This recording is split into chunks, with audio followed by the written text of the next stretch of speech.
Hi, it's Lori with Alga Credit Union, working with you to become financially fit. We're going to talk about home buying for the very first time.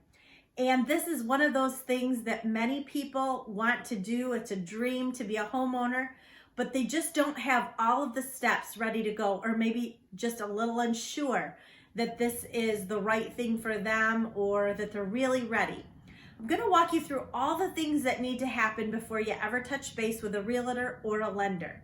Hopefully this will be helpful to you. Looking through the journey, you'll want to make sure that all of these things are in place. Let's first talk about employment. You want to make sure that you have 2 years of steady employment history without gaps. 2 years in the same field is preferable. So for example, if somebody was a nurse and they worked at a doctor's office for 8 months and then they got the job they wanted at the hospital and began working there, and they had been working there for, let's say, a year and a half. Well, together between the 8 months and the year and a half, they're over the 2-year benchmark, and it's the same career field. They were a nurse at the one job, they're a nurse at the other. No problem. That would still qualify for 2 years of employment history. What wouldn't qualify for 2 years is, let's say somebody worked at a fast food industry for 2 months, and then they took a month or two off, and then they started working at the oil change shop for a few months, and then they found a better job. And in between each one, there's some time between. That's not a 2-year history of stable employment without the gaps. You need to make sure that you can show 2 full years of employment, not leaving one job and waiting a while for the next one to start up. You need 2 steady years of that employment history. The next thing you want to look at is affordability. What is it that I can afford? You don't want to go in saying, I want a house that is valued at X amount of dollars. You want to go in looking at what it is you make and figuring out what might be affordable for that income bracket. So for example, a good rule of thumb on housing would be 25% is the max you would want to put out there for housing. So let me show you how you would figure out what that might look like for your paycheck. So grab your paycheck and figure out the percentages for yourself. The debt to income ratio shouldn't be over 42% for all of your bills, which would mean if 25% was housing, that leaves an additional 17% for everything else that would fall on your credit bureau. A vehicle, student loans, recreational vehicles, credit cards, you get the drift, everything else other than the housing. You need to have 58% of your budget for disposable income. What is covered under your disposable income? Well, everything else, meaning your taxes that are going to come out of your check, federal, state, Medicare, and Social Security. The utilities you're going to be paying for electric, gas, water, could even be waste disposal and things like that. Your groceries, car insurance, vehicle gas, car maintenance, internet, cable, medical copays, prescriptions, haircuts, clothes, entertainment, giving that you do for charities and such, and vacationing. All of that extra stuff is 58% of your income. So you need 42% for everything that would fall in the credit bureau, which includes your housing. Whether you're renting or you own the home, that's still a part of the housing ratio, and that's figured in that DTI, debt to income ratio. So 25% for the house, about 17% for everything else. Now you're probably thinking, what if everything else already is over 17%? Well, if it's over 17%, what you're going to want to do is figure out how much of your income is in everything else. Let's say you have 25% of your income already going to everything else. Well, then that leaves 17% for your housing. So you would have to have a less expensive house. If you have a lot of other debts and you want to drive a nicer car and you have student debt or credit card debt, then you would have to get a less of a house than the 25%. The max is going to be 42 together. If you have no other debt, Well, then you could go a little higher than 25%. If you own your car, you don't have a car payment, you don't have student loans, no credit card debt, you could go a little higher than the 25%. But average rule of thumb, I like people to stick around the 25% benchmark.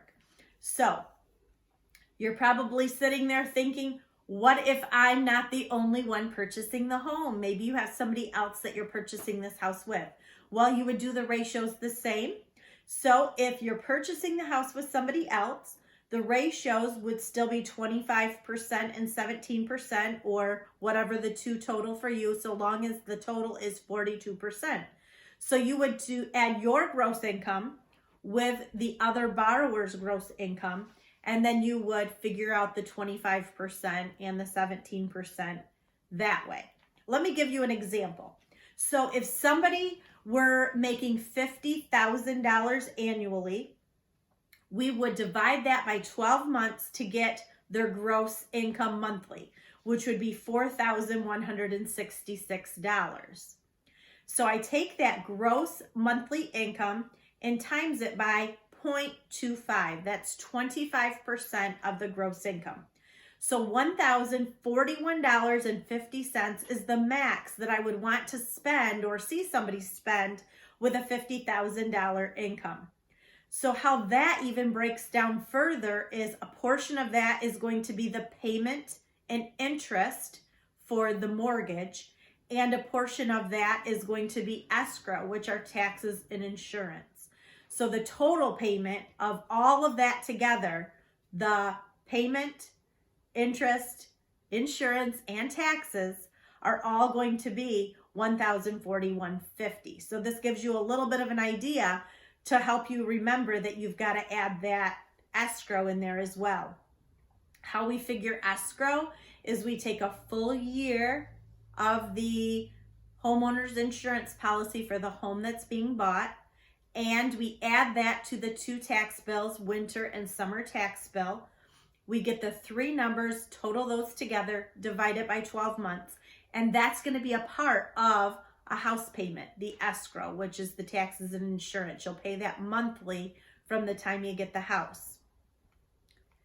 The next thing we want to talk about are other factors. You want to figure out how much house will come in at the 1,041 mark, but that's going to be so different from one area to another.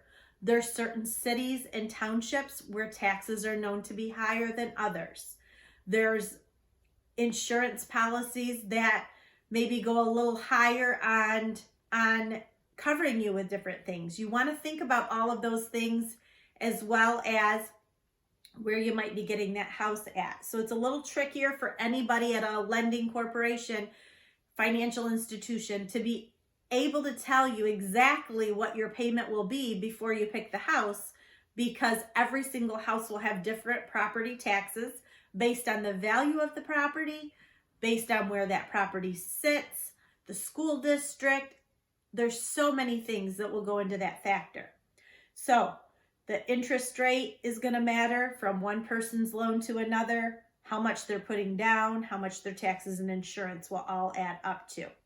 So somebody who was maybe getting a mortgage for $150,000 at 4.5% interest, that had a 30-year mortgage payment with $2,418 in property taxes and a $900 insurance policy, would be exactly what I've quoted, with the payment of $765 for the payment and interest and $276.50 for their escrow. So that's just to kind of give you an idea of what it might be. Remember, not every $150,000 mortgage is going to be the same in taxes, because there's a lot of factors. Maybe one person put 3% down and that left them with the $150,000 remaining. Another person may have put 20 to 40% down on their house and it left them with the same $150,000 remaining. But the house that was bought would have been different in value. Person A to B might have a different credit score. So that person with A credit might be giving a lower rate than that person with B or C credit. The list goes on. There's so many different factors to figure in there. So there's no way that anybody can tell you exactly what you need, but this gives you a little bit of a picture. The next thing we want to talk about is your credit score. You need to make sure that you have the credit score you need for what you're looking for. So if you're looking for a home with a lower down payment, you might be looking at a rural development loan, an FHA loan, or a VA loan. You would need a minimum of 660 credit score to even qualify for one of those three types of loans. A conventional loan, you would have to put a minimum of 5% down, but the credit score could be a tad bit lower at 620 credit score minimum. Obviously, you can get any of those four types of loans with a higher credit score as well, but those would be the minimum scores you would need to have your score at before you applied for the loan. Now, you might be wondering, what if I can't get my credit score to a 620 or a 660? Are there any other options? Well, there are other options. There are a lot of financial institutions who would be willing to do an in-house mortgage for someone with a lower credit score. But to do that, you would have to have a higher down payment. So for someone with a lower credit score, I would plan on a minimum of 20% down on the house. If you were going through what I call the secondary market with a rural development, an FHA, or a VA loan, you would be able to have less money down than 20%, but you would have to have a minimum credit score. Now, I want you to understand another thing for the lower down payments. When you put 20% or more down on a house, you will never need to have private mortgage insurance. If you have less than 20%, most likely the lender will require you to have private mortgage insurance on the home. They need some kind of a commitment from an insurance company that somebody is backing that loan, because there isn't a lot of skin in the game. There's not a lot of money down. So that private mortgage insurance will protect the lender. But you, as the person who's buying the home, because you have such a little amount down, you'll be paying for that mortgage insurance. That mortgage insurance may cost 0.5% up to 1%. That's usually the range that it might cost for PMI. So an example on that would be a $150,000 home with only 5% down, meaning they put $7,500 down. The PMI rate, let's say it was 1% monthly, would cost somebody with that mortgage $119 additional into their house payment. So we had already figured up that $1,041. If somebody hadn't put the full 20% down and they had less in it, they would actually pay $119 additional on top of the $1,041, which takes that housing over the 25% ratio. So the good rule of thumb, make sure that you're saving enough money to get the highest down payment possible. A way to get rid of PMI insurance is to keep that house for 2 to 5 or 7 years, get that principal balance paid down, and refinance without the PMI, or getting yourself to the threshold that they ask you to be at. So what I'm basically saying is, years prior to getting your mortgage, you need to save. You need to make sure you have enough money. Even if you're getting a rural development loan that has 0% down payment, that doesn't mean you bring nothing to the table. You would still need approximately $6,600 in closing costs. Let me show the breakdown of what closing costs might look like for somebody getting a mortgage. As soon as you apply for the mortgage, they are going to ask you for a check right away, and that's going to be for the appraisal.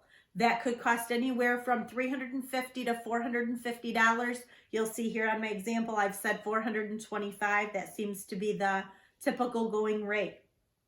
Your title work will vary by your mortgage amount. So $100,000 and some house could be anywhere from $400,000 and some on up to maybe $150,000 or $160,000 mortgage might be in the $518 to $585 range.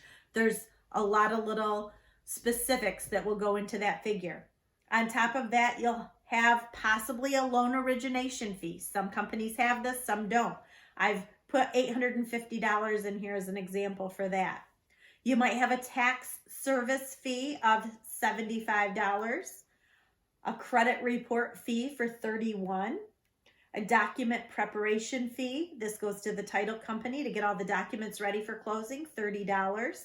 The title company that has one of their people close the loan and explain every single paper that you're signing as you go, that is a $300 fee.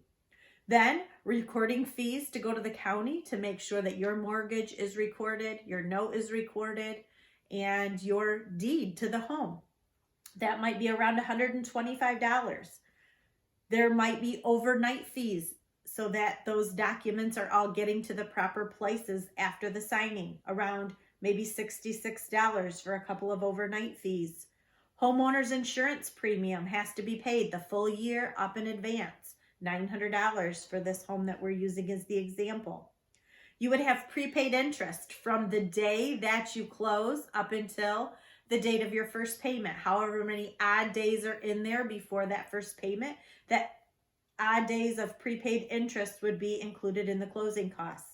There would be escrow at closing. So on top of already paying for that first year homeowner's policy, those tax bills are going to start coming right away. You're going to have, let's say you bought the house in March. Well, you don't have time to fund your escrow in advance to get those tax monies in there before the bill comes. Just paying that escrow every single month won't do it. So what they'll have to do is figure out how many months of escrow is needed to make sure that your escrow is properly funded before your bills start coming in. So you might have that summer bill first, then that winter bill comes, and then here when 1 year hits for having the house, your insurance is due already. So that escrow is your money in a savings account under your name with that lender, and it's just accruing your own money for you so that those taxes and your homeowner's insurance is paid on time as the bill comes due. So 24 months prior to getting that home, you want to make sure that you have begun saving. So let's say you have a goal of maybe getting a $150,000 house and you want to put 20% down. Then you would want to think about getting about $30,000 saved just for your down payment. And then you add that to your closing costs.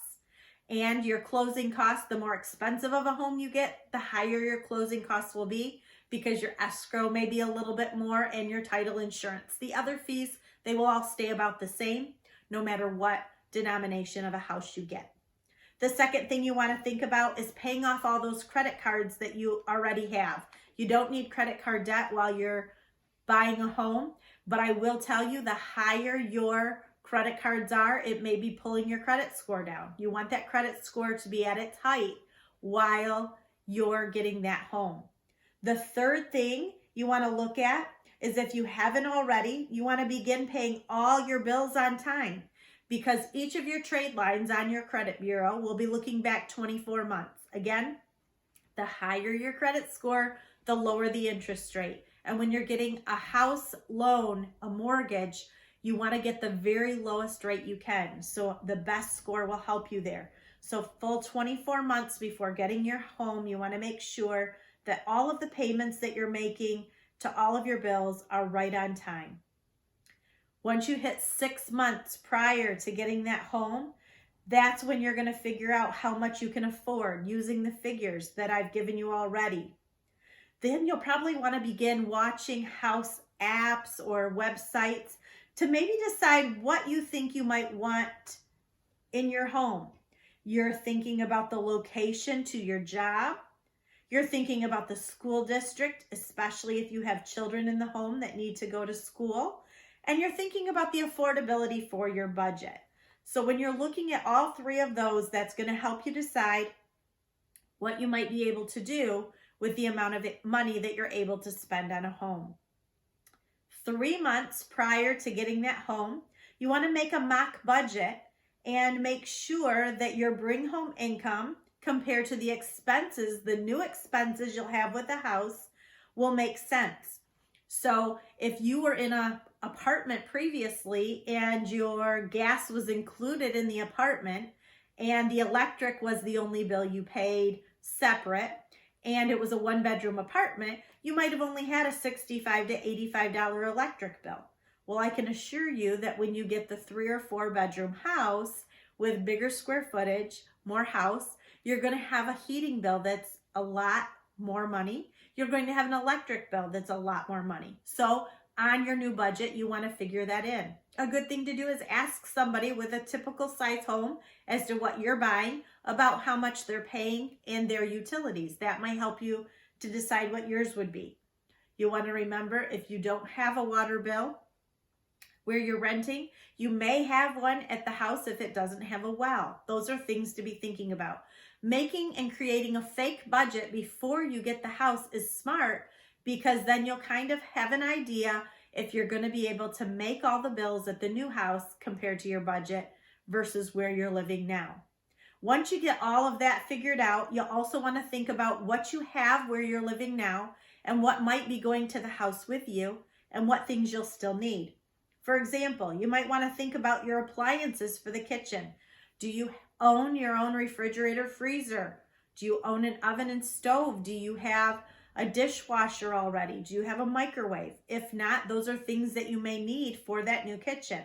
Also, some houses, while you're looking at them, will include the appliances with the house, and some won't. You want to make sure to read all of the disclosures for the home as you're looking to make the purchase to know up front when you're making your offer what is or isn't included in that home.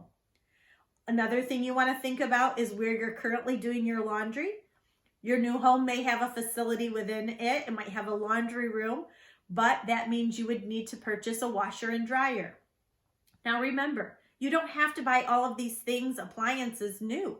You could look on Facebook Marketplace and get things used. You could go to some sales and get some used things. A lot of appliance stores even have some used things. Now, not your big box stores will not have used equipment, but some of your specific appliance stores may sell new and used. That may help you a little bit.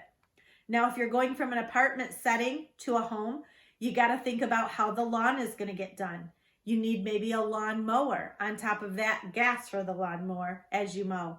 If you are going to be in a place like Michigan where we have a lot of snow, you would need a snow blower for that house as well, because it's going to be hard to get that driveway plowed before you get to work. Nobody's going to come in at 5 and 6 a.m. and do that for you unless you decide to have a contract for that. If so, one more thing to add to your budget.